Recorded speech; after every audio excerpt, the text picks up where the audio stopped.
मोर्चामध्ये मटण आणायचे, एकादशीच्या दिवशी चिकन आणायचे.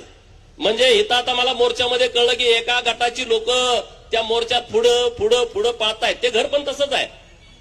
ते घर एका दिवशी दगडू सेठ गणपतीच्या तिकडं मटण खाऊन जातात.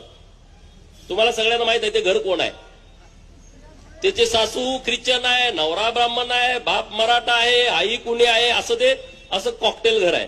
आणि ती लोक आता सगळी इकडं मोर्चामध्ये गोपीचंद पडळकरची आमदारकी गेली पाहिजे. अरे वा, गोपीचंद पडळकरची आमदारकी म्हणजे काय परड्यातला भाजीपाला आहे का?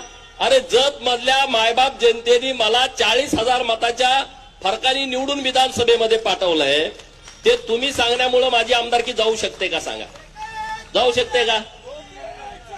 आणि दुसरं, या मोर्चामध्ये बाबासाहेबांचा फोटो घेऊन हे फिरायला लागले. याचं अतीव दुःख आहे. अरे डॉक्टर बाबासाहेब आंबेडकर साहेबांना मानणारा या देशातला प्रत्येक कार्यकर्ता हे मान्यच करणार नाही.